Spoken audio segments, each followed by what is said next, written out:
জয়প্ৰকে চেনেলৰ তৰফৰ পৰা আৰু এখন নতুন ভিডিঅ' লৈ আহিছো। আজিৰ এইটো ভিডিঅ'ত আমি আলোচনা কৰিম নিযুত মইনা আঁচনিৰ ফৰ্মখন তোমালোকে ক'ত পাবা, কেনেকৈ ফিল আপ কৰিবা আৰু ইয়াৰ লগত তোমালোকে কি কি ডকুমেণ্টছ জমা দিব লাগিব, গোটেইবিলাক ডিটেইলছ আলোচনা কৰিম এইটো ভিডিঅ'ত। গতিকে তোমালোকে ভিডিঅ'টো অলপ স্কিপ নকৰিবা আৰু যদি আমাৰ ভিডিঅ'টো তোমালোকে নতুনকৈ আহিছা তেনেহ'লে আমাৰ চেনেলটো ছাবস্ক্ৰাইব কৰি ৰাখিবা আৰু যদি ফেচবুকত চাই আছা তেনেহ'লে আমাৰ পেজটো ফ'ল' কৰিবা।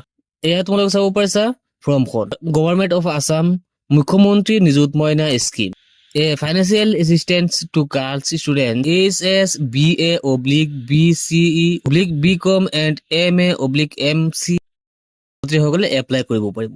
একেবাৰে ওপৰত চাব পাৰিছা ARN নাম্বাৰ, ইয়াত তোমালোকে এজ পাৰ দৰবাৰ পৰ্টেলত যেতিয়া ৰেজিষ্টাৰ কৰিছিলা তাত এটা নম্বৰ পাইছিলা ARN নাম্বাৰ, সেই নাম্বাৰটো ইয়াত দিব লাগিব। এই অপশ্যনত আছে পাৰ্চনেল ইনফৰমেশ্যন। এক নম্বৰতে আছে নেম অফ ষ্টুডেণ্ট, যিজনে এপ্লাই কৰিব সেইজনৰ নামটো ইয়াত লিখিব লাগিব।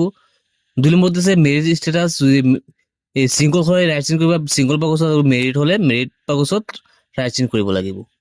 তাৰ 3 নম্বৰতে আছে ডেট অফ বাৰ্থ, ইয়াত তোমালোকে ধুনীয়াকৈ ডেট অফ বাৰ্থটো বহুৱাই দিবা। 4 নম্বৰতে আছে name of father or mother or guardian, ইয়াত তোমালোকৰ গাৰ্জিয়েনৰ নামটো দিব লাগিব, মাকৰ বা দেউতাকৰ।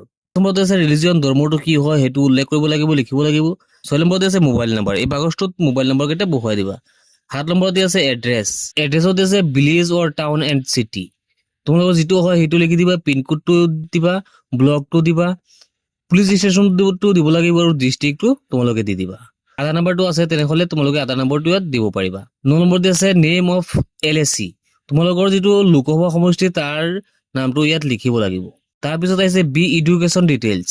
1 নম্বৰতে আছে name of the institution from which past, তোমালোকে কোনটো ক্লাছ পাছ কৰি আহিছা ইয়াত লিখিব লাগিব।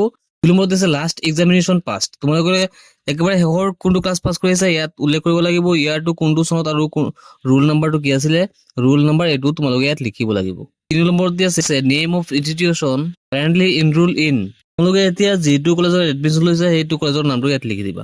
চি দি আছে বেংক ডিটেইলছ, আছে একাউণ্ট নম্বৰ, তোমালোকৰ পাছবুকৰ ফাৰ্ষ্ট পেজত এটা নাম্বাৰ পাবা, একাউণ্ট নম্বৰ লিখা আছে তাত একাউণ্ট নম্বৰটো চাই ইয়াত লিখি দিবা। 2 নম্বৰতে আছে IFSC কোড, এই পাছবুকতে IFSC কোডটো পাই যাবা, তাৰ পৰা লিখি দিবা। একাউণ্ট হোল্ডাৰ নেম, পাছবুকটোত যিটো নাম দিয়া আছে চেম নামটো তোমালোকে ইয়াত লিখিব লাগিব। তাৰপিছত আছে বেংক, বেংকটো কোনটো হয়, ষ্টেট বেংক নে বেলেগ কিবা বেংক হয় সেইটো তোমালোকে ইয়াত লিখি দিবা, ব্ৰাঞ্চটোৰ নামটো তোমালোকে ইয়াত লিখি দিব লাগিব। তাৰপিছত আহিছে signature, head of the institution, তোমালোকৰ প্ৰিন্সিপালৰ চিগনেচাৰটো ইয়াত ল'ব লাগিব। গাৰ্জিয়ান, তোমালোকৰ গাৰ্জিয়ানৰ চিগনেচাৰটো ইয়াত লিখিব লাগিব। তাৰপিছত একেবাৰে শেষত আছে চিগনেচাৰ অফ দ্য ষ্টুডেণ্ট, যিজনে এপ্লাই কৰিব তেওঁৰ নিজে ইয়াত চহী কৰিব লাগিব।